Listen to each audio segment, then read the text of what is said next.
સુરત શહેર વિકાસ ક્ષેત્રે જ હરણફાળ ભરી રહ્યું નથી, પરંતુ શહેરની ઐતિહાસિક વિરાસત એવા પરંપરાગત અને સમૃદ્ધ સાંસ્કૃતિક વારસાની જાળવણી રાખતા સ્થળોને પણ હવે ઓળખ પ્રસ્થાપિત કરાવી રહ્યું છે. તેમાંનું એક સ્થળ એટલે હિંગળાજ માતાનું મંદિર.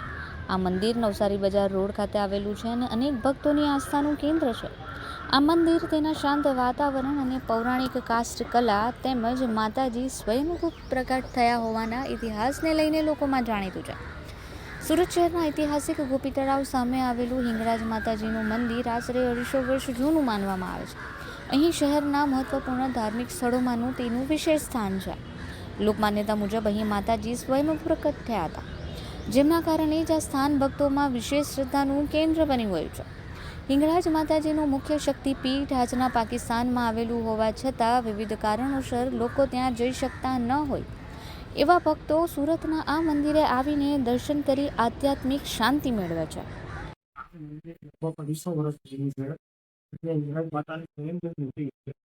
માતાજી જાતે જ પ્રગટ થયા હતા. આ મંદિર 1938માં બન્યું તે પહેલા અગાડી 2 વાર મંદિરને તૂટી ગયું હતું. માતાજીમાં મારી ત્રીજી પેઢી ચાલે છે. મારા દાદી અહીંયા ઘરે કરતા હતા, પછી મારા મમ્મી કરતા હતા. હવે હું આજે મારી 70 વર્ષની ઉંમર થઈ છે. માતાજીના કોઈ પણ પ્રકારનું કામ હોય તે કામ કરવા માટે લોકો માનતા નહીં છે. માતાજી એનું કામ પૂર્ણ કરે. આ મંદિરમાં માત્ર દર્શન માટે જ નહીં, પરંતુ લોકો તેમની મનોકામના પૂર્ણ કરવાની આશા સાથે આવે છે. ભક્તો અહીં બાધા રાખે છે અને ઈચ્છા પૂર્ણ થયા બાદ માતાજીને ભોગ અર્પણ કરે છે. ખાસ કરીને અમાસના દિવસોએ અહીં ભક્તોની ભીડ વધારે જોવા મળે છે. મંદિર ખાતે અર્પણ થતો પ્રસાદ પણ અનોખો છે. અહીં ઘી, ઘઉં અને ગોળમાંથી બનતો શીરો માતાજીને ધરાવવામાં આવે છે. માન્યતા એવી છે કે આ ત્રણેય વસ્તુઓ અમીરથી લઈને ગરીબ દરેક વ્યક્તિના ઘરમાં સરળતાથી ઉપલબ્ધ હોય છે, જેથી કોઈ પણ ભક્તને બહારથી પ્રસાદ લાવવાની જરૂર પડતી નથી.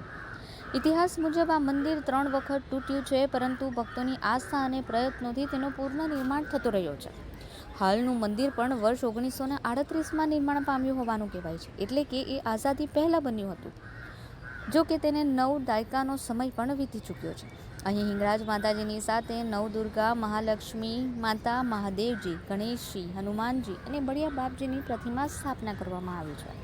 દર અમાસના દિવસે માતાજીને ગોળનો શીરો લેવાનો.